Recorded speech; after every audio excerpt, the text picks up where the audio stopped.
आप सभी लोगों का हमारे YouTube channel R and N classes में स्वागत है।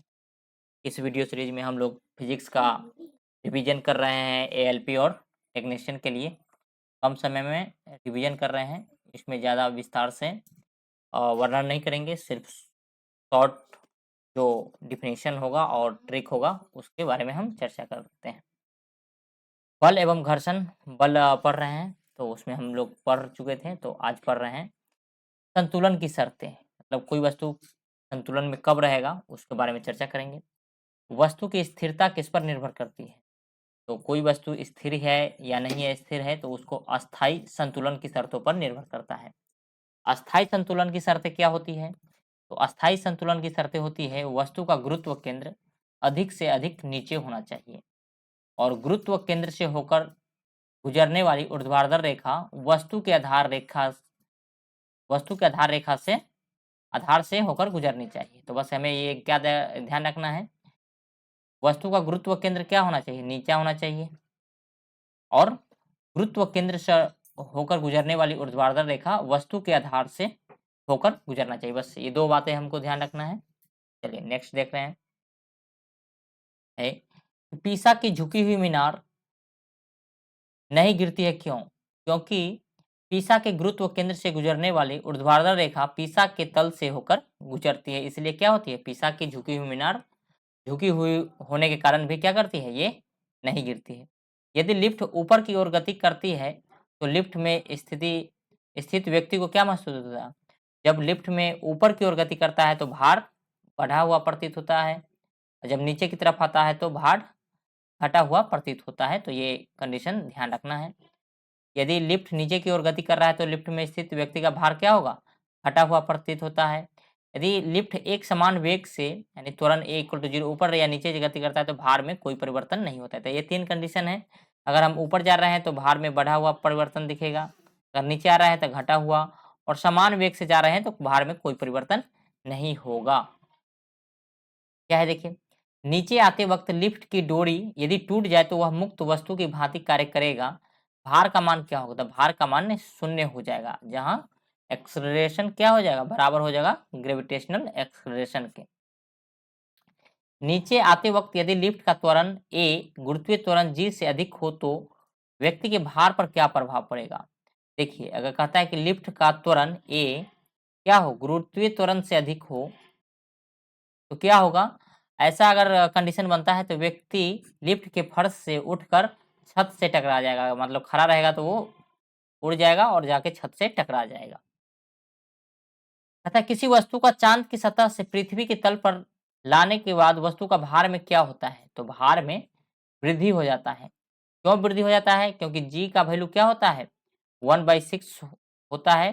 कहाँ की अपेक्षा, पृथ्वी पर होता है, उसके 1/6 होता है।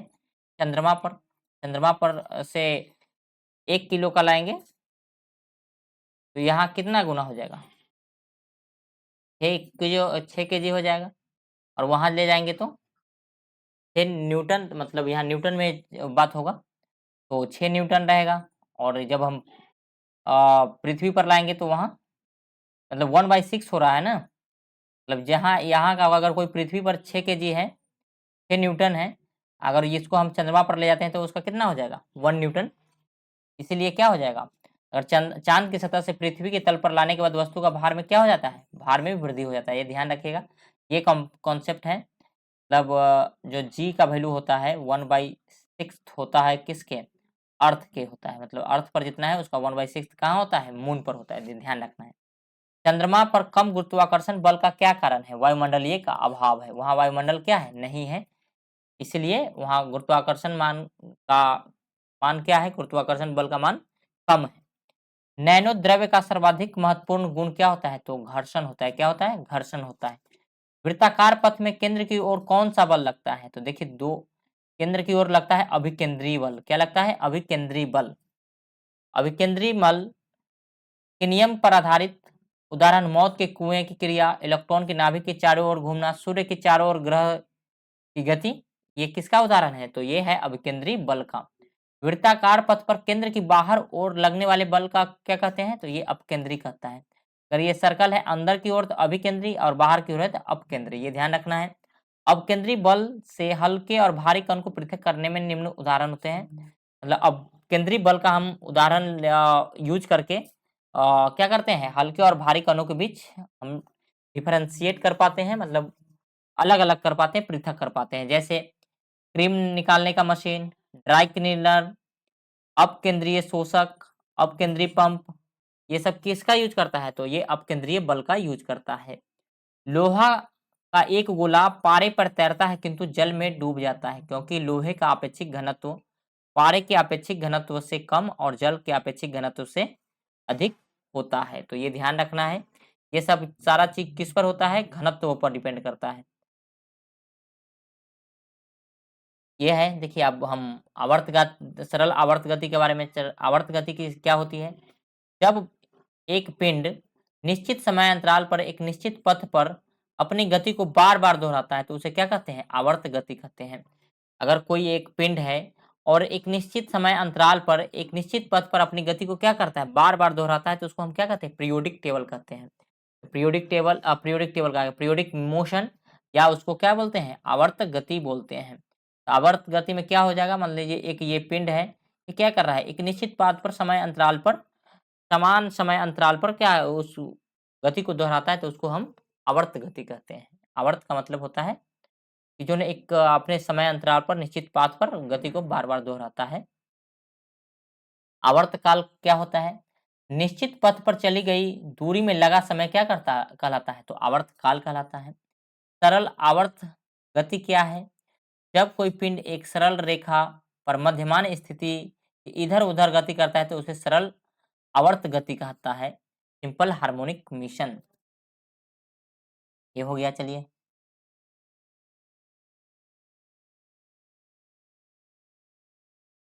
तो देखिए, ये कुछ दिया हुआ है, मीन में रहेगा तो क्या रहता है और एक्सट्रीम पोजीशन पर रहेगा तो क्या है। देखिए यहाँ फोर्स क्या है? 0 रहेगा, त्वरण 0 रहेगा, ही मैक्सिमम रहेगा, काइनेटिक एनर्जी मैक्सिमम रहेगा और पोटेंशियल एनर्जी 0 रहेगा। जब एक्सट्रीम पोजीशन पर था क्या रहेगा? फोर्स मैक्सिमम रहेगा, त्वरण मैक्सिमम रहेगा, काइनेटिक एनर्जी क्या हो जाएगा? 0 हो जाएगा, पोटेंशियल एनर्जी मैक्सिमम होगा और वेग क्या हो जाएगा? 0 हो जाएगा। तो ये हमें ध्यान रखना है। ये सवाल कभी-कभी इससे आ जाते हैं। जब एक साधारण लोलक की गति के संबंध में कथन में हमको बताना है, तो ये सब सही जब लोलक मध्यमान स्थिति से गुजरता है तो त्वरण क्या होता है? 0 होता है। त्वरण 0 होता है। प्रत्येक आवर्त काल में लोलक 2 बार किसी एक निर्देशित वेग को प्राप्त करता है। सामान्य लोलक का दोलन आयाम समय के साथ कम होता जाता है। ध्यान रखना है। 1 सेकंड में पिंड अपनी गति को जितनी बार दोहराती है, वह पिंड की क्या कहलाती है? आवृत्ति कहलाती है। मतलब 1 सेकंड में कोई पिंड अपनी गति जितनी बार वो रिपीट करेगा, उसको क्या कहते हैं? आवृत्ति कहते हैं, फ्रीक्वेंसी हो गया। आवृत्ति के एसआई मात्रक क्या होता है? तो हर्ट्ज होता है या प्रति सेकंड होता है। कहता है सरल आवर्त गति करने वाले द्रव्यमान m के कण और उसके आवर्त काल t है तो उसका संबंध होता है t equal to 2 pi m by K. क्या होता है? m बाई के, जहाँ k क्या है? एक कांस्टेंट है, स्थिरांक है। और सरल लोलक की डोरी के प्रभाव लंबाई l और गुरुत्वीय त्वरण g होता है तो उसका t इक्वल टू होता है 2 pi root under l by g होता है, जहाँ t क्या है? आवर्त काल होता है। आवर्त काल का मान किस पर निर्भर करता है? तो डोरी की प्रभावी लंबाई और गुरुत्वीय त्वरण जी पर निर्भर करता है। अब देखिए, यहाँ टी क्या है? टी किसके डायरेक्टली प्रोपोर्शनल है? तो रूट अंडर एल के। और टी किसके इन्वर्सली प्रोपोर्शनल है? तो ये है रूट अंडर जी के। तो जी का मान और एल का मान में अगर हम घटाते हैं तो आवर्तकाल घटेगा। एल को मान को बढ़ाएंगे तो टी का वैल्यू बढ़ेगा। इसमें उल्टा होगा, जी के मान को अगर हम बढ़ाएंगे तो ये घटेगा, इसको घटाएंगे तो ये बढ़ेगा, इसमें उल्टा हो जाएगा। यही कह रहा है, यदि सरल लोलक की प्रभावी लंबाई बढ़ा दी जाए तो आवर्तकाल क्या होगा? आवर्तकाल बढ़ जाएगा, क्योंकि डायरेक्टली प्रोपोर्शनल टू है लेंथ के। झूला झूलने वाली लड़की बगल में कोई लड़की दूसरी लड़की आकर बैठ जाए तो आवर्तकाल पर क्या प्रभाव पड़ेगा? आवर्तकाल पर कोई प्रभाव नहीं पड़ेगा, क्योंकि आवर्तकाल लोलक के द्रव्यमान पर निर्भर नहीं करता है। तो ये ध्यान रखना है। झूले पर बैठी लड़की की गति क्या कहलाती है? तो ये आवर्ती गति होती है, क्योंकि ये बार बार रिपीट। सरल आवर्त गति करने वाले किसी कण का स्थितिज ऊर्जा क्या होती है? सरल आवर्त गति करने वाले किसी कण की स्थितिज ऊर्जा क्या होती है? ये होता है 0.5 के एक्स स्क्वायर, जहाँ के क्या होता है? एक कांस्टेंट होता है और एक्स विस्थापन होता है। तो ये फॉर्मूला है, इसको याद रख सकते हैं, 0.5 के एक्स स्क्वायर। जब कोई लड़की झूला झूलते खड़ी हो जाए या आवर्तकाल पर क्या प्रभाव पड़ेगा? तो आवर्तकाल पर क्या प्रभाव करेगा? तो आवर्तकाल घट जाता है। जब किसी स्थिति में घड़ी का आवर्तकाल अनंत हो जाता है, घड़ी का आवर्तकाल क्या हो जाएगा? अनंत हो जाएगा। गुरुत्वीय त्वरण का मान शून्य हो जाने पर क्या होता है? गुरुत्वीय त्वरण यानी क्या फॉर्मूला था? T equal to 2 pi root under L by g. तो यही है।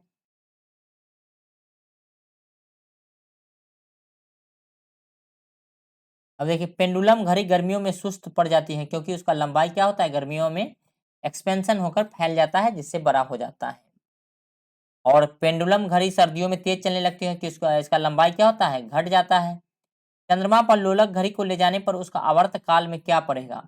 उसके आवर्तकाल बढ़ जाएगा, क्योंकि जी का वैल्यू क्या होता है? वहाँ कम हो जाता है। अगर कम होगा तो आवर्तकाल बढ़ जाएगा। जड़त्व आघूर्ण आघूर्ण और कोणीय त्वरण के बीच क्या संबंध है? तो ये कोणीय त्वरण होता है, जो एंगुलर एक्सलरेशन होता है, ये आघूर्ण बट्टे जड़त्व आघूर्ण के होता है। आघूर्ण बट्टे जड़त्व आघूर्ण के बराबर होता है।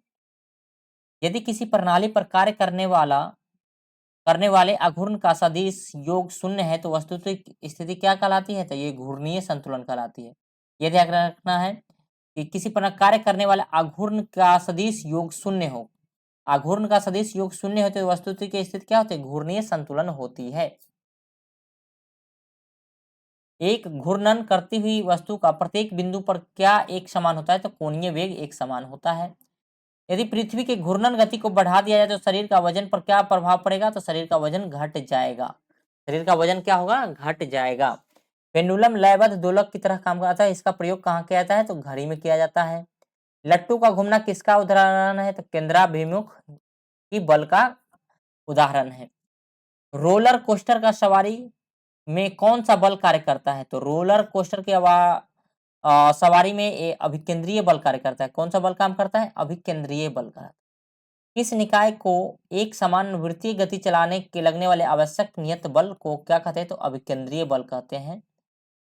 जब कोई वस्तु एक समान वृत्तीय गति से घूर्णन करती है, तो प्रत्येक बिंदु पर क्या परिवर्तित होता है? प्रत्येक बिंदु पर क्या परिवर्तित होता रहता है? वेग उसका परिवर्तित होता रहता है। मतलब ये है, जैसे यहाँ गए तो इसका अलग वेग, यहाँ गए तो अलग वेग, यहाँ गए तो अलग वेग, ये क्या होता रहता है? चेंज होते रहता है। किसी इलेक्ट्रॉनिक घड़ी में लोलक लोलक घड़ी के लोलक का समतुल्य पुर्जा होता है, तो क्या होता है? क्रिस्टलीय दोलित्र होता है। क्या होता है? Crystal oscillator. घड़ी में स्फटिक क्रिस्टल का कार्य क्या होता है? दाब विद्युत प्रभाव पर होता है। कार्य किस पर प्रभावित होता है? तो ये दाब विद्युत प्रभाव पर होता है। क्या कहता है? लोलक की घड़ियां गर्मियों में सुस्त हो जाती है, क्योंकि लोलक की लंबाई क्या होती है? बढ़ जाती है। दोलन का समय बढ़ जाता है। लंबाई बढ़ने से आवर्तकाल बढ़ जाता है। लोलक की काला टाइम पीरियड किस पर निर्भर करती है? तो ये टाइम पीरियड लोलक की लंबाई पर करती है। आयतन, भार, द्रव्यमान, घनत्व में कौन सा अपरिवर्तित रहेगा? यदि वस्तु की मात्रा में परिवर्तन कर दिया जाता है तो क्या रहता है? घनत्व क्या होता है? घनत्व होता है कि अगर ये इतना है, मान लीजिए 20% है, तो अगर हम पूरा 20% मान लीजिए, तो ये डेंसिटी बराबर मास बटा वॉल्यूम होता है। तो घनत्व चेंज नहीं होता है, चाहे आप 10 किलो चीनी का निकालिए या 2 किलो चीनी का निकालिए, तो ये क्या होता है? वस्तु में क्या परिवर्तन नहीं होता है? तो घनत्व अपरिवर्तित रहता है। देखिए, सरल मशीन के बारे में चर्चा करेंगे। सरल मशीन क्या होता है? ऐसा सिंपल मैकेनिज्म जो हमारे कार्य को कम से कम टूल्स का उपयोग करके आसानी से कर सकते हैं। सरल मशीन की दक्षता किसके बराबर होती है? तो दक्षता किसी चीज का होता है? जो कार्य किए और जो ऊर्जा दिए इंटू 100, मतलब हमको आउटपुट बटा इनपुट गुने 100। साधारण यंत्र किसी व्यक्ति की सहायता से कैसे करता है? तो ये कम बल का प्रयोग करके उतनी ही मात्रा में जितना मात्रा में किया जा सकता है, तो ये ध्यान रखना है। साधारण यंत्र या सरल मशीन किस सिद्धांत पर कार्य करता है? तो ये बल आघूर्ण के सिद्धांत पर कार्य करता है। सरल मशीन के उदाहरण है जैसे उत्तोलक, घिरनी, आनत तल, स्क्रू जैक, ये सब किसके उदाहरण है? ये सरल मशीन के उदाहरण हैं। सरल मशीन की दक्षता कितनी होती है? तो ये 100% से कम होती है। कहता है उत्तोलक, आलम्ब, विफोट और भार एक दूसरे के सापेक्ष की स्थिति के कारण ये कितने प्रकार की होती है? 3 प्रकार की होती है। कितने प्रकार की होती है? और देखिए इसमें प्रथम श्रेणी, फलक्रम बीच में, दूसरा में लोड और तीसरा में इफर्ट। तो प्रथम श्रेणी उत्तोलक का यांत्रिक लाभ क्या होता है? तो ये होता है 1 से अधिक, 1 के बराबर और 1 से कम होता है। और इसके उदाहरण है कैंची, पिलास, सिरासी, उखरना मशीन, साइकिल के ब्रेक, डंडी, तराजू इत्यादि। ये क्या है? प्रथम श्रेणी के है। द्वितीय श्रेणी के क्या होते हैं? इसका जो मैकेनिकल वैल्यू होता है हमेशा 1 से अधिक होता है, जैसे सरौता, नींबू निचोड़ने की मशीन, तंबाकू काटने की मशीन, पहिया, कब्जे पर घुमाने वाला दरवाजा। तृतीय श्रेणी का उत्तोलक का यांत्रिक लाभ क्या होता है? सदैव 1 से कम होता है। तो प्रथम का क्या होता है? 1 से अधिक, 1 के बराबर और 1 से कम। दूसरा का सदैव 1 से अधिक होता है, तीसरा का सदैव 1 से कम होता है, जैसे चिमटा, मनुष्य का हाथ, किसान का हल। चलिए अब देखते हैं गुरुत्वाकर्षण के बारे में। गुरुत्वाकर्षण मतलब होता है, क्या होता है? ग्रेविटेशनल फोर्स, गुरुत्वाकर्षण। और न्यूटन का गुरुत्वाकर्षण नियम क्या है? तो ये कहता है ब्रह्मांड में किन्हीं दो पिंडों के मध्य कार्य करने वाले आकर्षण बल को उनके द्रव्यमान के गुणनफल के समानुपाती और उनके मध्य दूरी के वर्ग के समानुपाती होता है। जैसे F बराबर होता है, G कांस्टेंट है, mass 1 into mass 2 inversely proportional to उनके बीच की दूरी का स्क्वायर, जहाँ G क्या है? सार्वत्रिक गुरुत्वाकर्षण नियतांक है। सार्वत्रिक गुरुत्वाकर्षण नियतांक का ऐसा ही मात्रक क्या होता है? तो ये होता है न्यूटन मीटर स्क्वायर पर किलोग्राम स्क्वायर। क्या होता है? जी का न्यूटन मीटर स्क्वायर पर किलोग्राम स्क्वायर होता है। यदि सर्वाधिक गुरुत्वाकर्षण नियतांक मान होता है 6.67 गुने 3 पर 6.6734 गुने 10 के पावर 11 10 के पावर -11 न्यूटन मीटर स्क्वायर पर केजी स्क्वायर। तो ये हमको याद रखना है, ये महत्वपूर्ण 6.67 गुने 10 के पावर -11 न्यूटन मीटर स्क्वायर पर केजी स्क्वायर क्या कहलाता है? ब्रह्मांड में किन्हीं दो निकायों के बीच गुरुत्वाकर्षण बल किस पर निर्भर नहीं करता है? तो उनके द्रव्यमानों को योग पर निर्भर नहीं करता है। किस कारण पृथ्वी वस्तुओं को अपनी ओर आकर्षित करती है? तो ये करता है गुरुत्वाकर्षण बल के कारण। तो कहेगा कि सार्वत्रिक गुरुत्वाकर्षण नियतांक जी का खोज किसने किया था? इसका किया था हेनरी कैवेंडिश ने। ये ध्यान रखना है, हेनरी कैवेंडिश ने। ये वीवीआई क्वेश्चन है। जी का वैल्यू, जी का खोज किसने किया था? तो ये हेनरी कैवेंडिश ने। गुरुत्वाकर्षण का सिद्धांत किसने दिया? तो ये आइजैक न्यूटन ने दिया है। गुरुत्वाकर्षण सर्वाधिक भौमिक नियम कहाँ लागू होता है? तो वस्तुओं के किसी भी युग्म पर होता है। जहाँ दो वस्तुएं होंगे या दो पिंड होंगे वहां क्या हो जाएगा? गुरुत्वाकर्षण लॉ लागू हो जाएगा।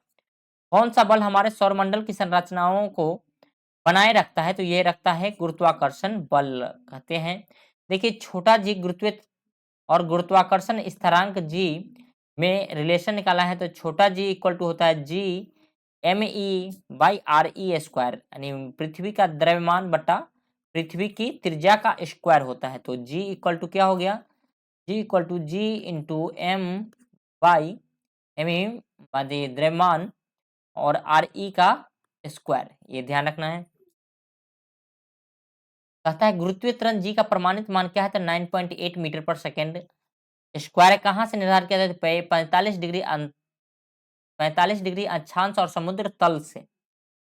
गुरुत्वीय त्वरण का मान भूमध्य रेखा पर ध्रुवों पर क्या होता है? तो गुरुत्वीय त्वरण का मान भूमध्य रेखा पर न्यूनतम और ध्रुवों पर क्या होता है? अधिकतम होता है। तो ये ध्यान रखना है, भूमध्य रेखा पर क्या होता है? न्यूनतम और ध्रुवों पर अधिकतम होता है। चंद्रमा पर गुरुत्वाकर्षण मान पृथ्वी के गुरुत्वाकर्षण मान का कितना होता है? तो 1/6 भाग होता है, मतलब यहाँ 6 है तो वहाँ 1 होगा। भारहीनता क्या होती है? गुरुत्वाकर्षण के शून्य शक्ति को क्या कहते हैं? गुरुत्वाकर्षण भारहीनता। तो भारहीनता क्या कहते हैं? जहाँ गुरुत्वाकर्षण शून्य स्थिति में हो। यदि पृथ्वी के गुरुत्वाकर्षण बल का मान शून्य हो जाए तो वस्तु का भार शून्य हो जाएगा, परंतु द्रव्यमान नहीं। ये ध्यान रखना है कि वस्तु का भार तो शून्य हो सकता है लेकिन द्रव्यमान शून्य नहीं होगा। भारहीनता की अवस्था में मोमबत्ती का आकार क्या होगा? गोलाकार।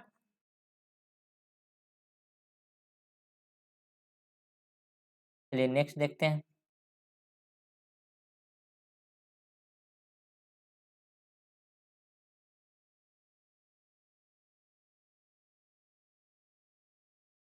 कहता है पृथ्वी और सूर्य के बीच की दूरी को दोगुना करने पर गुरुत्वीय त्वरण का बल का मान क्या होता है? तो ये 1/4 हो जाएगा। पृथ्वी और सूर्य के बीच की दूरी को दोगुना करेंगे तो गुरुत्वाकर्षण बल का मान कितना हो जाएगा? तो 1/4 हो जाएगा।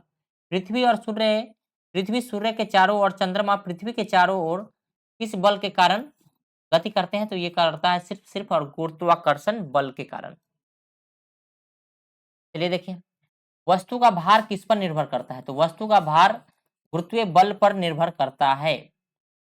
तो भार बराबर क्या होता है? mg। और जी का वैल्यू पर क्या होता है? जी का वैल्यू बदलता रहता है। वस्तु का भार ध्रुवों पर और भूमध्य रेखा पर क्या होता है? तो ध्रुवों पर सर्वाधिक होता है और भूमध्य रेखा पर न्यूनतम होता है। वायु, जल, हाइड्रोजन एवं निर्वात में से किस वस्तु का भार अधिक होगा? तो वायु का भार क्या होगा? सबसे अधिक होता है। लोहे की एक गेंद जिसका पृथ्वी पर 10 केजी है तो अंतरिक्ष में क्या मान होगा? तो लोहे की एक गेंद जिसका पृथ्वी पर मान 10 केजी है तो अंतरिक्ष में 0 केजी हो जाएगा। भूमि में गुरुत्वीय जल किस दाब पर रहता है? तो एक 1/3 ऑफ वायुमंडलीय दाब पर रहता है। भूमि में गुरुत्वीय जल किस दाब पर रहता है? तो 1/3 वायुमंडलीय दाब पर रहता है। कहता है जब कोई वस्तु ऊपर से गिराई जाती है तो उसके भार में क्या परिवर्तन होता है? तो भार में कोई परिवर्तन नहीं होता है, अपरिवर्तित रहता है। पृथ्वी के पलायन वेग का मान क्या है? तो ये ध्यान रखिएगा 11.2 किलोमीटर पर सेकेंड है। मतलब अगर किसी कण का मान 11.2 सेकेंड अगर हम फेंकते हैं उसके किलोमीटर पर सेकेंड से तो वो क्या होगा? अपना ये पृथ्वी का इन्वायरमेंट छोड़ के भाग जाएगा, दूसरे कक्षा में चला जाएगा। प्लायन वेग क्या होता है? पृथ्वी के गुरुत्वाकर्षण क्षेत्र से बाहर फेंके जाने वाली आवश्यक वेग के प्लायन वेग कहते हैं। इसके उपरांत वस्तु पृथ्वी पर वापस नहीं आती है। लकड़ी, लोहे, मोम समान आकार के टुकड़े को समान ऊंचाई से गिराने पर क्या होगा? तो सभी साथ साथ पहुंचेंगी क्योंकि गुरुत्वीय त्वरण वस्तु के द्रव्यमान पर प्रभाव नहीं पड़ता है। मतलब अगर लकड़ी के गेंद, लोहे का और मोम का समान आकार के टुकड़ों के समान ऊंचाई से गिराने पर क्या होगा? तो सभी साथ पहुंचेंगे क्योंकि गुरुत्वीय त्वरण वस्तु के द्रव्यमान पर प्रभाव नहीं पड़ता है। कहता है पृथ्वी अपने कक्ष से लगभग 4400 किलोमीटर पर आवर की गति से घूमता है। हमारे द्वारा इस गति का अनुभव क्यों नहीं कर होता है? क्योंकि पृथ्वी की गति अपेक्षा हमारी गति शून्य रहती है। क्या रहती है? हमारी गति क्या रहती है? शून्य रहती है, 9 के बराबर रहती है, इसलिए हम लोग अनुभव नहीं करते हैं। नेक्स्ट देखते हैं। कहता है भू उपग्रह अपने कक्ष में निरंतर गति करता रहे, यह अभिकेंद्रीय बल का प्रभाव होता है जो इसे प्राप्त होता है पृथ्वी द्वारा उपग्रह पर लगाने वाले गुरुत्वाकर्षण बल के द्वारा। क्या कहलाता है? गुरुत्वीय बल, विद्युत चुंबकत्व बल, दुर्बल नाभिकीय बल, प्रबल नाभिकीय बल निम्न कथन सत्य है। विद्युत चुंबकीय बल सिर्फ विद्युत आवेश वाले कणों में क्रिया करता है।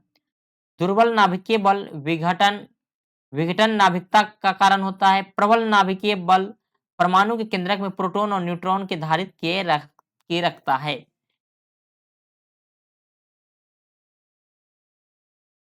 गुरुत्व बल, विद्युत चुंबक बल, दुर्बल नाभिकीय बल, प्रबल नाभिकीय बल में प्रबलतल एवं सबसे तो नाभिकीय बल क्या होता है? सबसे प्रबल होता है और गुरुत्वीय बल क्या होता है? सबसे क्षीण होता है। तो ये ध्यान रखना है, नाभिकीय बल सबसे प्रबल और गुरुत्वीय बल सबसे क्षीण होता है।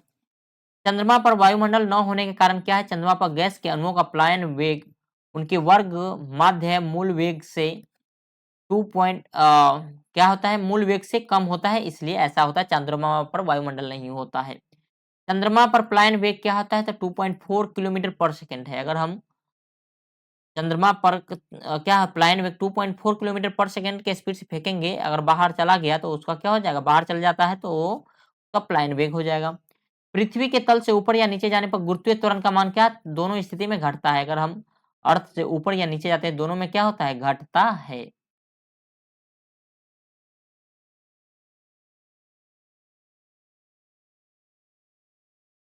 देखते हैं, कहता है पृथ्वी के केंद्र पर गुरुत्वीय त्वरण का मान क्या होता है? तो शून्य होता है। अतः केंद्र पर वस्तु का भार शून्य और द्रव्यमान पूर्ववत रहता है। तो पृथ्वी के केंद्र पर गुरुत्वीय त्वरण का मान क्या होता है? तो शून्य होता है। ये ध्यान रखने वाली बात है। क्या पृथ्वी के घूर्णन गति का प्रभाव गुरुत्वीय त्वरण पर प्रभाव पड़ता है? हाँ।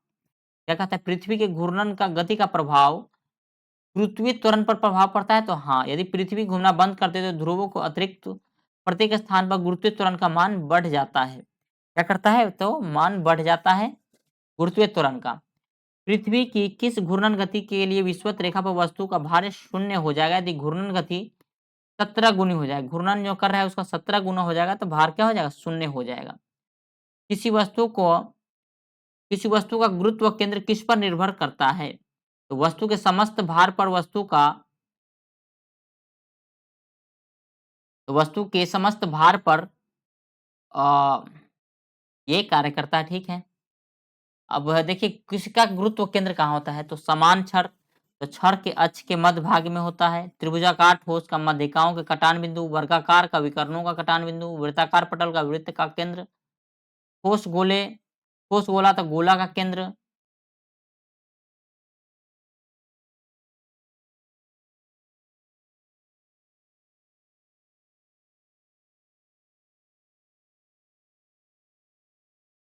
शंक्वाकार ठोस जो होता है उसका क्या होता है? तो ये 1/4 ऊंचाई की दूरी होता है।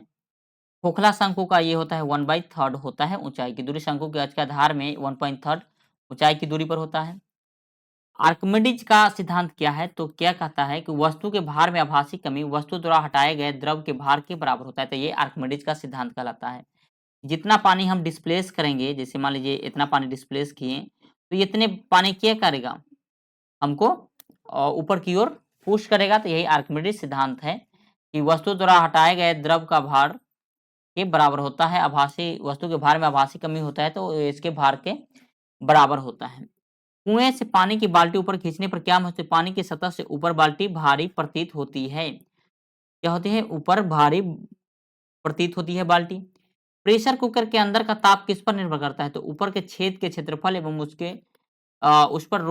उस पर रखे गए वजन पर।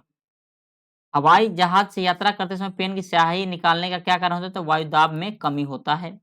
जेट इंजन स्ट्रेटोस्फेयर पर आसानी से उड़ता है क्योंकि स्ट्रेटोस्फेयर परत बादल और पानी में वाष्प नहीं होती है।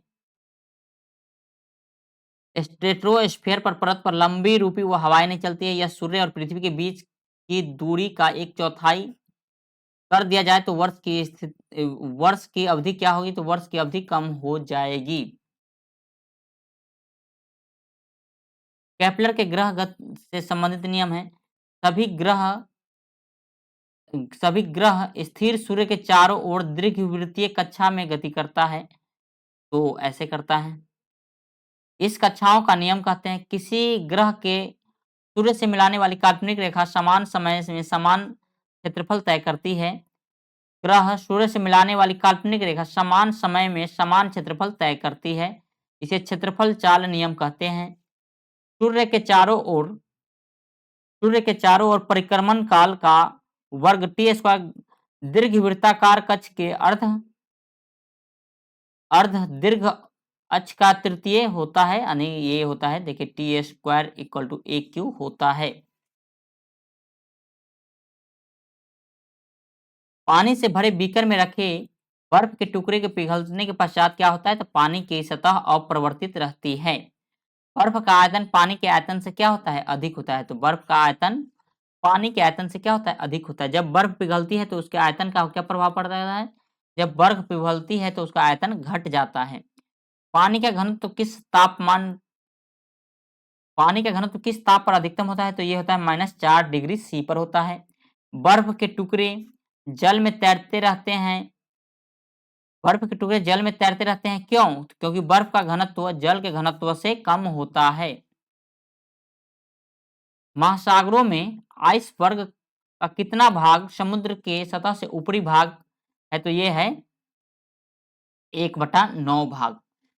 जल में 0 डिग्री से क्या होता है? 0 डिग्री से अगर हम 4 डिग्री करते हैं तो आयतन घटता है और घनत्व बढ़ता है। जबकि अन्य द्रवों में संदर्भ में आयतन बढ़ता है और घनत्व घटता है। तो इसमें अलग केस होता है, तो ये याद रखिएगा। क्या होता है? आयतन घटता है और घनत्व बढ़ता है। जल 4 डिग्री से आगे सामान्य द्रव की भांति कार्य करता है, आगे सेम टू सेम करता है। जल का अधिकतम घनत्व केल्विन पैमाने पर क्या होता है? तो ये होता है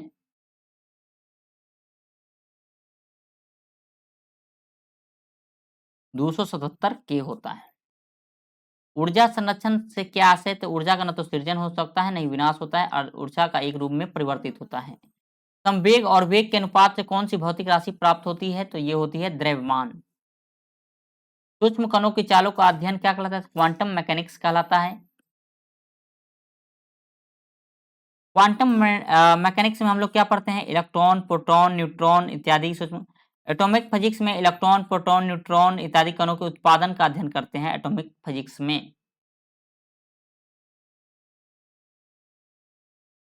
चलिए देखते हैं। दूध को एक रूप होमाजिनाइज कैसे किया जाता है? तो होमोजिनाइज कैसे किया जाता है? इसके वसा के कणों को सेंट्रीफ्यूज की सहायता से सूक्ष्म आकार में बदल कर दूध को एक रूप या होमजिनाइज कैसे किया जाता है? तो ये इसके वसा कणों को सेंट्रीफ्यूज की सहायता से सूक्ष्म आकार में बदलकर। क्रीम का दूध से पृथक्करण किस सिद्धांत पर? तो ये अपकेंद्रीय सिद्धांत पर।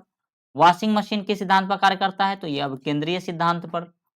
ऑटोमोबाइल्स में हाइड्रोलिक ब्रेक किस सिद्धांत पर कार्य करता है? तो ये करता है पास्कल के नियम के सिद्धांत पर। किस नियम द्वारा यदि गुरुत्वीय प्रभाव नगण्य माना जाए तो संतुलन की अवस्था के द्रव के भीतर प्रत्येक बिंदु पर दाब समान होगा? ये किसने बताया? तो ये पास्कल ने बताया था कि गुरुत्वीय त्वरण को 0 मानिए तो संतुलन की स्थिति में द्रव के भीतर प्रत्येक बिंदु पर दाब क्या होता है? समान होता है।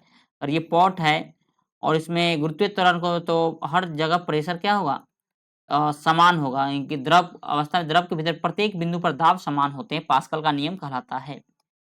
अंतरिक्ष यात्री निर्वात में सीधे खड़ा नहीं रह सकते, क्योंकि वहां पर गुरुत्व नहीं होता है। एक अंतरिक्ष यान जो चक्कर लगा रहा है उसे एक टेप छोड़ा जाए तो अंतरिक्ष यान के साथ साथ उसकी गति गतिमान रहेगी। क्या कहता है? एक चलायमान वस्तु के वेग को दुगुना करने पर गतिज ऊर्जा क्या होती है? 4 गुना बढ़ जाती है। सड़क पर चलने की अपेक्षा बर्फ पर चलना कठिन होता है, क्योंकि बर्फ पर क्या होता है? घर्षण कम होता है, जिससे पैर स्लिप करते हैं।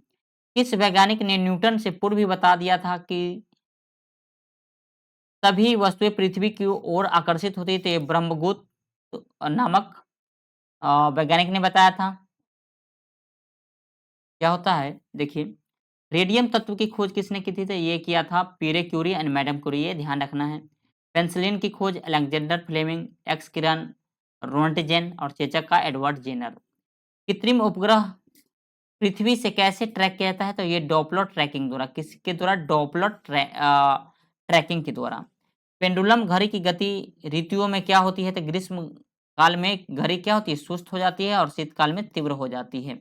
किन परिस्थितियों में कार्य नहीं होता है? यदि व्यक्ति अपने कंधे पर 10 केजी का भार लेकर खड़ा है।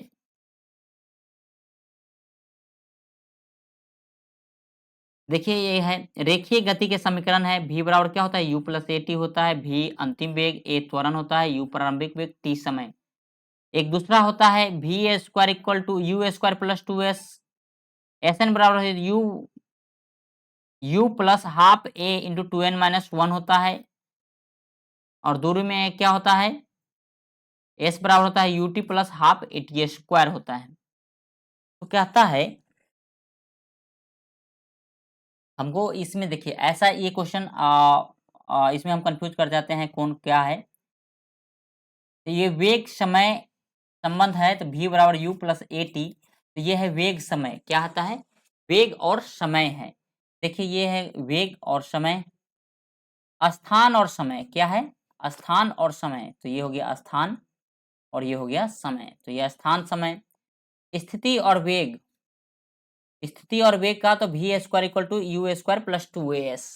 तो हमें ऐसे याद रखना है, जहाँ भी यू और टी है तो यहाँ जैसे वेग हो गया और यहाँ टाइम हो गया, यहाँ स्थान और समय हो गया, तो समय तो रहेगा ही u t plus half a t square, और स्थान एस से डिनोट कर लीजिए। स्थिति वेग में V square equal to U square plus 2as। यहाँ देख लीजिए 2 के पावर वाला क्या हो जाएगा, स्थिति और वेग दोनों बताएगा। विस्थापन समय ग्राफ से क्या प्राप्त होता है, तो विस्थापन समय ग्राफ एक सरल रेखा होता है, प्रवणता वस्तु की चाल कहलाती है। क्या कहलाती है, प्रवणता चाल कहलाती है। अधिक प्रवणता अधिक चाल को प्रदर्शित करता है। वेग समय ग्राफ से क्या प्राप्त होता है, तो एक समान गति।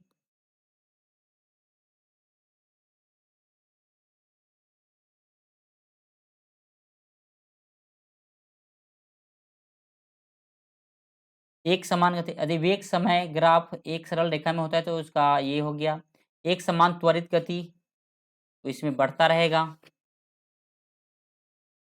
चलिए, तो इस वीडियो में इतने ही रखते हैं। धन्यवाद। देखिए, हम लोग आशा कर रहे हैं कि छठ के बाद आप लोग क्या हो गया है, देखिए छठ पूजा